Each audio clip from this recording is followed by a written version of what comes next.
Hello आजा, 100 वर्ष आयुष्य आहे तुला. कर मामा एक मिनिट थांबा, मला मी बोलतो जरा. नमस्कार फौजी. घरी कसं काय? लग्नाचं बोलणं करायला आलो होतो आता. सगळी तयारी होत आली, तारीख काढायची राहिली फक्त. आणि एकदा का लग्न झालं की मी आणि शीतल येऊ की तिकडे.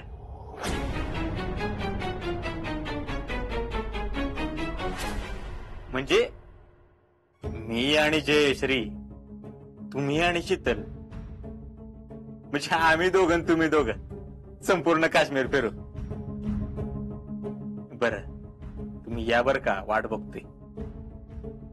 आणि तुम्ही नाही आला तर मग आम्ही लग्न पुढे ढकलतो. अहो नाही पुढे कशाला, ना मी बोलते. हॅलो अजिंक्य, सुट्टीचा अर्ज आत्ताच करून ठेवा तुम्ही. काय म्हणले? करून ठेवलाय वे? अगं बाई बरं झालं. अहो जयश्री बी तीच म्हणत होती, आता करून ठेवलाय म्हणल्यावर काय बरंच झालं बघा. अहो मामी ऐका, मी काश्मीरमध्ये असणार आहे, मला नाही मिळणार सुट्टी. काय म्हणताय? असं म्हणताय वे? चालतंय आम्ही करतो बघा, तयारी करतो. हा या मग तुम्ही. ठेवा तयारीला लागा म्हणले. वा आता एवढं तुम्ही सांगितलंय तर येतोच म्हणले बघा. वा, सगळं चांगलं झालं म्हणायचं. फक्त राहिला प्रश्न ते आमच्या घरच्या कामाचा. अहो कामाची काय सुद्धा काळजी करू नका तुम्ही. लग्नाची सगळी तयारी शीतल करेल की पुढे होऊन.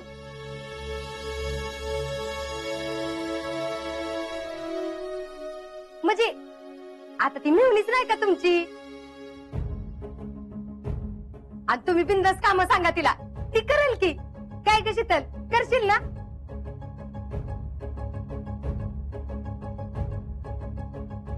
आणि तुमचं घर आणि आमचं घर आता काही वेगळं आहे का?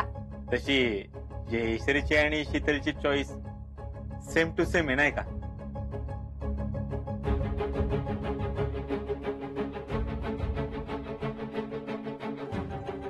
म्हणजे आवड निवड एकच आहे असं म्हणायचंय त्यांना.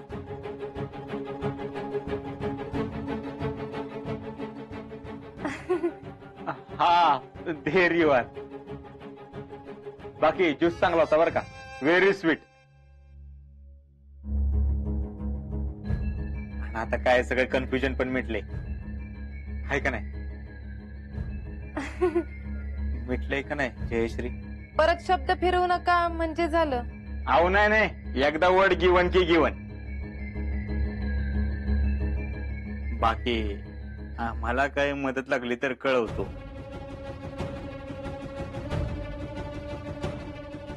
मामींना हाय का आता? मला कशाला, शीतललाच करा की फोन. बर असं म्हणताय, पण आमचा नंबर आहे का तुमच्याकडे? हा नसेलच थांबा, मिस कॉल देतो आम्ही तुम्हाला.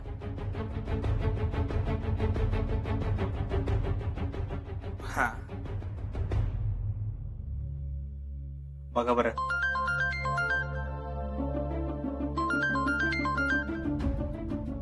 आला का? सेव्ह करा. काय बरं नावानं सेव्ह करणार? हा आता मामी मगाशी म्हटल्या मिवणी.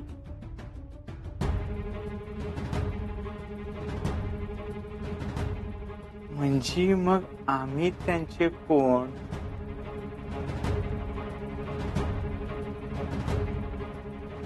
दाजी. दाजी नावानं सेव्ह करा. दाजी. DAAJI.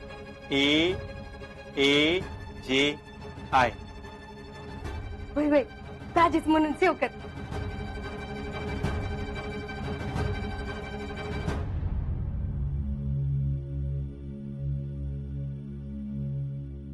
बरं ओके. येऊ का जीजे? येतो ग. असू दे असू दे. सुखी राहा. आता काय तुमचा आशीर्वाद म्हणल्यावर सुखी राहणारच की. होय. चला.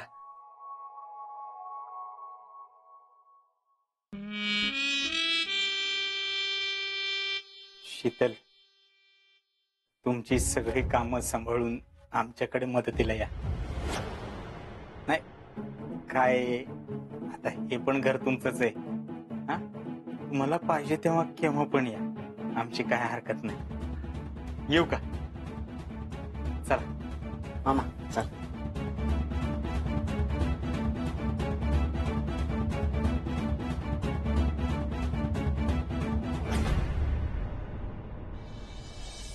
घरला असताना रोज पहाटे पहाटे मला स्वप्न पडायची, लढतानाची, बर्फातनं दुश्मनाचा पाठलाग करतानाची. आणि आता इथं एका पहाटे बसून हे जागा असताना जे स्वप्न बघतोय ना, ते लिहितोय. स्वप्न खरं होतं असं म्हणतात ना, ते हेच असेल. पण स्वप्नात पण बघितलं नाही एवढा बर्फ इथं आहे. नजर जाईल तिकडं पांढरा शुभ्र बर्फ. एनसीसी, आर्मीत येण्यासाठी केलेली तयारी, ट्रेनिंग सेंटर, सगळीकडे आजवर मी जे काही शिकलो, जे काय ऐकलं, त्या सगळ्यापेक्षा इथं लईच वेगळं वाटतंय. खरा फौजी होणं काय असतं हे इथं बॉर्डरवर उभं राहून, डोळ्यात तेल घालून, पेट्रोलिंग केल्याशिवाय कोणालाच कळणार नाही. आजवर सह्याद्रीच्या कडेकापरीत लई फिरलो, गडकोट पालथी घातली, डोंगरातल्या पाय वाटा तुडवल्या. सह्याद्री किती जरी म्हणला ना तरी आपला वाटतो, ओळखीचा वाटतो. पण इथं तसं नाही. इथला निसर्ग तकवणार आहे. इथं कायम सतर्कच राहिलं पाहिजे, कायम काळजी घेतली पाहिजे. इथं वातावरण एका सेकंदात बदलतं. इथं आधी झुंज आहे ती निसर्गाशी आणि मग दुश्मनाशी.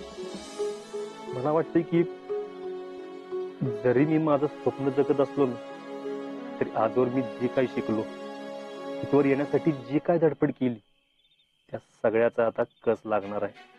इथं ड्युटीवर असताना माझं मन मला विचारतं की फौजी, लढाई आता साधी सोपी नाही, अवघड आहे. तुम्ही तयार आहे का?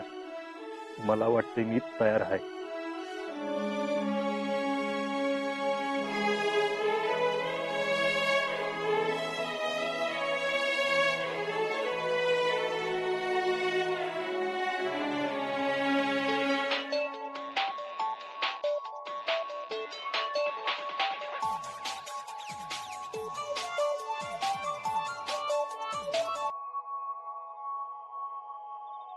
शितले, बरं कळतं का तुला? काय हो? हेच मी सजनी संघ बोलत होतो ते. हा मग कळणारच की. आता ती सवत आहे म्हणल्यावर तिच्यावर जरा जास्तच लक्ष दिलं पाहिजे नाही का? चॅप्टर आहेस की तू? चॅप्टर नाही, मिसेस फौजी आहे मी. मग काय सांगत होता सजनीला? तुला सांगू आता? कशाला सांगितलं की तिला? असं वय? बर, मग मी फोनच करत नाही, तिलाच सांगत जावं ना सगळं. मला कशाला? किती राग आहे नाही का नाकावर, है ना? अगं शितले, काय सांगणार आहे मी अजून? अगं हिथं आल्यावर कसं वाटतंय ना ते लिहित होतो मी. मग कसं वाटतंय? कुठेतरी वेगळ्याच दुनियेत आल्यासारखं वाटतंय. आपण एकतर गोव्याच्या गाड्यावर बर्फ बघितलेला असतोय, नाहीतर डेरीत बर्फाच्या लाद्या. पण इकडं जिकडं नजर जाईल तिकडं बर्फच बर्फ आहे. हो, कसलं भारी असेल ना? भारी वाटतं फक्त फोटोत बघायला. आणि इकडं थंडीनं जीव जातो. तुम्ही का अंगात? अगं म्हणजे भारीच वाटतं. आणि मी घातलंय की अंगात. आणि तू इनलेला स्वेटर आहे की माझ्याकडं? अगं म्हणजे एकदम व्यवस्थित आहे मी, पण इकडं लई थंडी आहे असं म्हणतोय मी. इथं बाहेर बघितलं की असं वाटतं ना की मी कुठेतरी लांब आलोय सगळ्यांपासून, तुझ्यापासून. आणि तुझा आवाज ऐकला ना की असं वाटतं माझ्या शेजारीच बसलीस तू. माझा आवाज जरी नाही आला तरी मी तिथंच आहे, तुमच्या शेजारी, एकदम जवळ. बघ, असं काहीतरी ऐकलं ना की बळ येतं अंगात. आता किती बी थंडी असू दे आणि काय बी असू दे, तुझ्या बोलण्याने एवढी ऊब मिळाली ना मला, अजून काय नको. बर, तरी बी काळजी घ्या. आणि ठेवू का आता? जरा आवरायचंय मला. ठेव.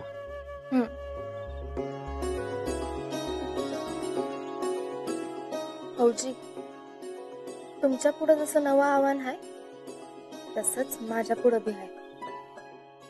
प्रत्येकाला आपली आपली लढाई लढायची असतेच, पण तुमच्याशी बोलले ना की मला बी ताकद मिळते.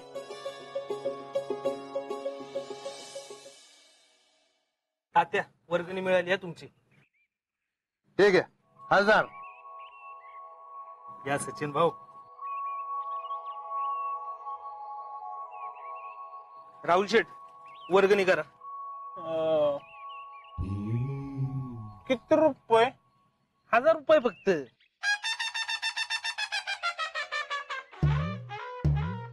आमच्या बापूंनी दिली ना. बापूंची वेगळी आणि तुझी वेगळी. असं काय नाही, आमचं सेम आहे. आमचं सगळं मिटलं आता. मिटलं काय नाही, हे दुकान वेगळे ते दुकान वेगळे. अहो बापू, तुम्ही माझे वडील आहात ना. वडील? तू काय म्हणला होतास? वडील बिडील घरी, इथं आपण एकमेकांची प्रतिस्पर्धी आहे. तुझं दुकान वेगळे, माझं दुकान वेगळे. पावती फाड. देतोय असं चल, फाड पावती. देतोय की. मी का देवाच्या वर्गणीला नाही म्हणलोय होय, पण आता नाहीत ना माझ्याजवळ. काय मंडळी, झाली का वर्गणी गोळा करून? अहो हे काय, तीच तयारी चालू आहे सगळी.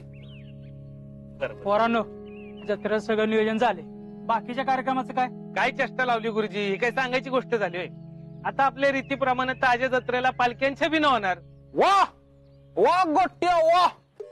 लोक कसलं माहित आहे याला, आम्हाला काय माहितच नव्हतं. कायला का राहुल्या, तू पण चेष्टा लावली. पुढचं तर ऐकून घ्या. म्हणजे आपल्या रीतीप्रमाणे आता ताज्या जत्रेला छबिना आणि पालखी होणार, बरोबर. मग त्यानंतर भैयानी कुस्त्यांची स्पर्धा स्पॉन्सर केलेली, तो कार्यक्रम आता राहिला विषय सांस्कृतिक कार्यक्रमाचा. त्याचं काय करायचं तेवढं बोला तुम्ही. मी काय म्हणतो, आपण सांस्कृतिक कार्यक्रम ठेवूया की पोरांचा. सांस्कृतिक कार्यक्रम कोण बघायला येणार आहे? चक्र्या, अखंड कार्यक्रम मी हँडल करू शकते काय? बस, दुकान नीट चालू. बापू, पर्सनली काय घ्यायचं नाही काय, आधीच सांगून ठेवतोय. अरे हो, काय बापू चाललंय? इथं जत्रच चाललंय, तुमचं काय वेगळं? भाऊ, त्यांच्या नका मध्ये पडू, नाहीतर तुमचं केस जातेली. काय रस्त्यावर मिटिंग लावली आज. हर्षवर्धन देशमुख आज सायकल वरनं. अरे होय, हेल्थ मेंटेनन्स पण गरजेचं आहे का नाही? गरजेचं आहे. बाकी मिटिंग कशी काय? ही जरा वर्गणी गोळा करायचं काम आणि जत्राचं नियोजन, बाकी काय? अहो, कशाला वर्गणी गोळा करताय? नाही, आम्ही कशाला आहे, आम्ही अख्खी जत्रा स्पॉन्सर करतो. अहो तसं नसतंय भैया. देवीच्या उत्सवात प्रत्येकाला काय ना काहीतरी करावं असं वाटतंय. नाही बापू, तुमचं पटलंय मला. आम्ही हा विचारच केला नव्हता. तुम्ही म्हणताय तसं करू आपण. बरं गुरुजी, यंदा पालखीच्या मानाचं काय ठरलंय? आम्ही सगळ्यांनी मिळून असं ठरवलंय की यंदा पालखीचा मान भैयासाहेबांना द्यायचा. अरे मी कसं काय, म्हणजे असं कसं भैया, तुम्ही पण चेष्टा करता राव. तुम्हाला काय म्हणजे, तुमचं कौतुक करावं तेवढं कमीच आहे. म्हणजे गावात कुणाला पण अडचण येऊ दे, पहिल्या मदतीला तुम्ही उभं राहताय. आणि त्यात तर आता त्या जयश्री बरोबर लागण्याचा निर्णय घेतलाय तुम्ही. ही काय साधी गोष्ट आहे, लय मोठी गोष्ट ही. काय रे, पालखीचा मान तुम्हालाच भेटला पाहिजे. मला पण तसंच वाटतंय. आता मीटिंग मध्ये चर्चा करू आणि त्याच्यावर शिक्कामोर्तब करून टाकू. हाव भैया, असं समाजासाठी स्वतःचं जीवन समर्पित करण्याचा विचार करायला फक्त तुम्हालाच जमतं. आता मी काय तुमच्या गावकऱ्यांच्या शब्दाबाहेर नाही.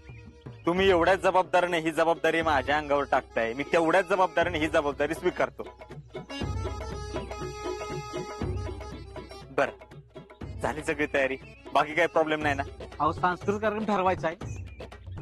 भैया आता आपण माळावर कुस्तीचा फळ ठेवलाय, त्यासाठी एवढ्या लांबनं लांबनं लोक येतात ते. तेव्हा एखादा तमाशाचा मी फळ ठेवला तर हारल्या का देवीची जत्रा लावणी ठेवतो का काय? देवीच्या जत्रेत आजपर्यंतच्या इतिहास आहे की कधी लावणीचा फड उभा राहिला नाही. नाही नाही, करेक्ट तुमचं म्हणणं, मला मान्य पण आहे, मी ऍग्री तुमच्या मताशी. आपण काय करू, पुण्याहून संगीत रजनी नाहीतर देवीच्या गाण्याचा कार्यक्रम आणू.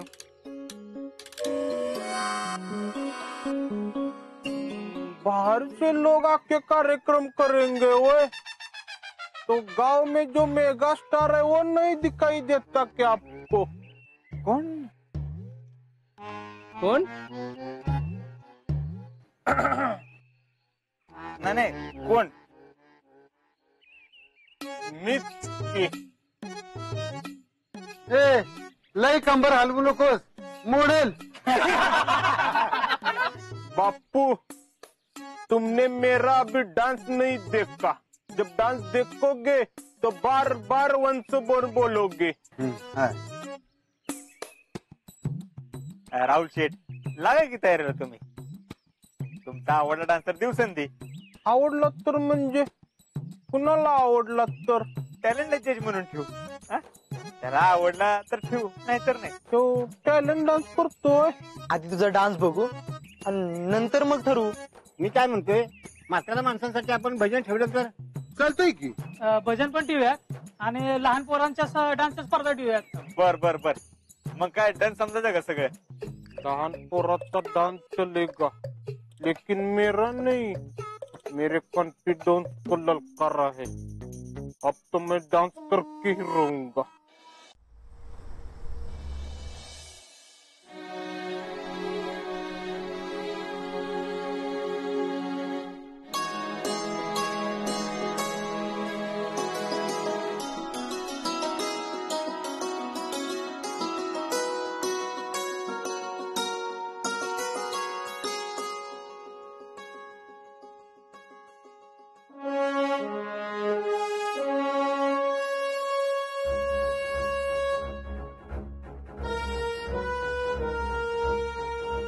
देवा, माझ्या पाठीशी राहा. दुश्मनाशी 2 हात करायचं बळ माझ्यात नक्कीच आहे.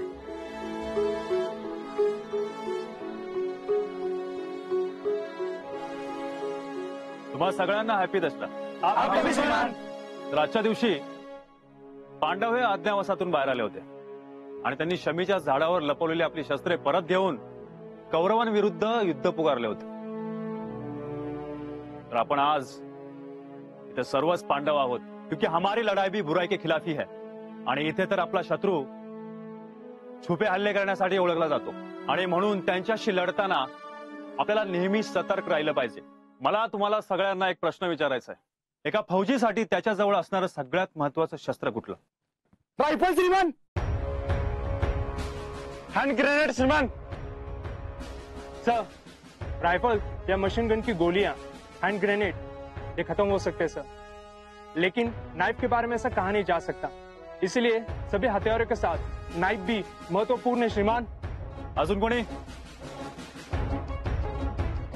तुम्हा सगळ्यांचं उत्तर चुकलंय. अजिंक्य. सर, फौजी का दिमाग सबसे महत्वपूर्ण हथियार होता है श्रीमान. जोरात बोल अजिंक्य, सगळ्यांना ऐकू गेलं पाहिजे. फौजीची बुद्धी श्रीमान. एक्झॅक्टली. लक्षात घ्या, हे सगळ्यात महत्वाचं आहे. आपला माइंड जर शार्प असेल तर आपण कुठल्याही हत्याराशिवाय दुश्मनला संपवू शकतो. आज मी रायफल्स आणि मशीन्स गन बद्दल तुम्हाला काही गोष्ट शेअर करणार आहे. मी जेव्हा आर्मीमध्ये भरती झालो होतो तेव्हा आमच्या सिनियर्सने ही गोष्ट सगळ्यांना शेअर केली होती. गोळी चालवायला जितकी ताकद लागते ना, त्यापेक्षा जास्त ताकद ही गोळी न चालवायला लागते. और अगर दुश्मन हम पर हमला करे तो उसे ऐसा मुंह तोड़ जवाब देना चाहिए कि वो वापस हमला करने से पहले 1000 बार सोचे. समझला? जी श्रीमान. गुड. बोलो भारत माता की जय.